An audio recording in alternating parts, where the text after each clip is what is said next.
I have listed some elements that are highlighted throughout the course of this podcast. If you would like to come back to that at the end, or pause now and write those down, it's up to you, but that is there. That's an option for you.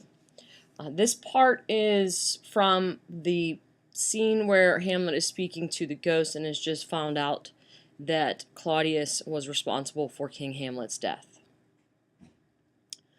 Oh, my prophetic soul, my uncle! I, that incestuous, that adulterate beast, with witchcraft of his wit, with traitorous gifts, oh, wicked wit and gifts that have the power so to seduce, won to his shameful lust the will of my most seeming virtuous queen. Oh, Hamlet, what a falling off was there! For me, whose love was of that dignity that it went hand in hand even with the vow I made to her in marriage, and to decline upon a wretch whose natural gifts were poor to those of mine? But virtue, as it never will be moved, though lewdness court it in a shape of heaven, so lust, though to a radiant angel linked, will sate itself in a celestial bed and prey on garbage. But soft! Methinks I scent the morning air, brief let me be. Sleeping within my orchard, my custom always of the afternoon, upon my secure hour thy uncle stole, with juice of cursed Hebanon in a vial, and in the porches of my ears did pour the leprous distilment, whose effect holds such an enmity with blood of man, that swift as quicksilver it courses through the natural gates and alleys of the body, and with a sudden vigor doth posset and curd, like eager droppings into milk, the thin and wholesome blood. So did it mine, and a most instant tetter barked about, most lazar-like, with vile and loathsome crust all my smooth body. Thus was I, sleeping, by a brother's hand, of life, of crown, of queen, at once dispatched, cut off, even in the blossoms of my sin, unhouselled, disappointed, unanhelled, no reckoning made, but sent to my account with all my imperfections on my head. Oh, horrible! Oh, horrible! Most horrible! If that thou hast nature in thee, bear it not. Let not the royal bed of Denmark be a couch for luxury and damned incest. But, howsoever thou pursuest this act, taint not thy mind, nor let thy soul contrive against thy mother aught. Leave her to heaven, and to those thorns that in her bosom lodge, to prick and sting her. Fare thee well at once. The glowworm shows the matin to be near, and gins to pale his uneffectual fire. Adieu, adieu, Hamlet, remember me. Oh, all you host of heaven! Oh, earth, what else? And shall I couple hell? Oh, fie! Hold, hold my heart! And you, my sinews, grow not instant old, but bear me stiffly up. Remember thee, I, thou poor ghost, while memory holds a seat in this distracted globe, remember thee! Yea, from the table of my memory, I'll wipe away all trivial fond records, all sauls of books, all forms, all pressures past, that youth and observation copied there. And thy commandment all alone shall live within the book and volume of my brain, unmixed with baser matter. Yes, by heaven! O most pernicious woman! O villain, villain, smiling, damned villain! My tables, meet it is I set it down, that one may smile and be a villain. At least I'm sure it may be so in Denmark. So, uncle, there you are.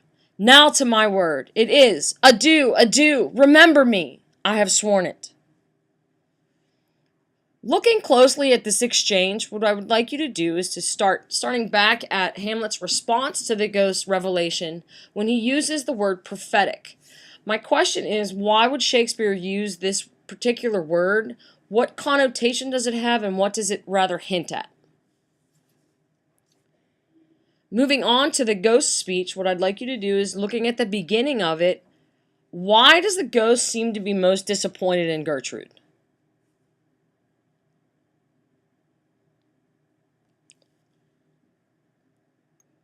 Moving forward, why does the ghost have to be brief?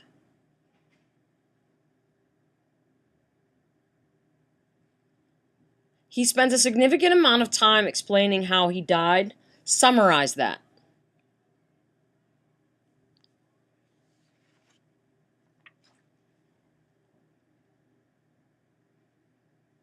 Why is the ghost doomed to wander the earth? And then at the very end, tell me why the ghost tells Hamlet that he shouldn't act against Gertrude. Once the ghost exits, Hamlet has his second soliloquy. What I'd like you to do is to, looking at it as a whole piece, analyze how Shakespeare characterizes Hamlet, meaning what characteristics are we now seeing in Hamlet that we haven't seen before, or we're seeing again, and how does Shakespeare use language to develop those for us? You might want to pause here because I'm going to move on to a further part in the act.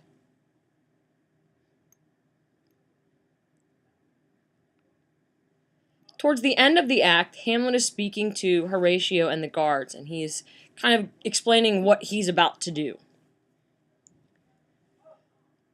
And therefore, as a stranger, give it welcome. There are more things in heaven and earth, Horatio, than are dreamt of in your philosophy. But come, here as before, never, so help you mercy. How strange or odd soever I bear myself, as I perchance hereafter shall think meet to put an antic disposition on, that you, at such times seeing me, never shall, with arms encumbered thus, or this head shake, or by pronouncing of some doubtful phrase, as, well, we know, or we could, and if we would, or if we list to speak, or there be, and if they might, or such ambiguous giving out, to note that you know aught of me. This not to do, so grace and mercy at your most need help you. Swear.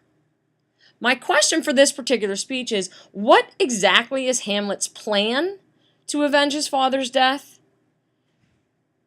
And how are they supposed to help him?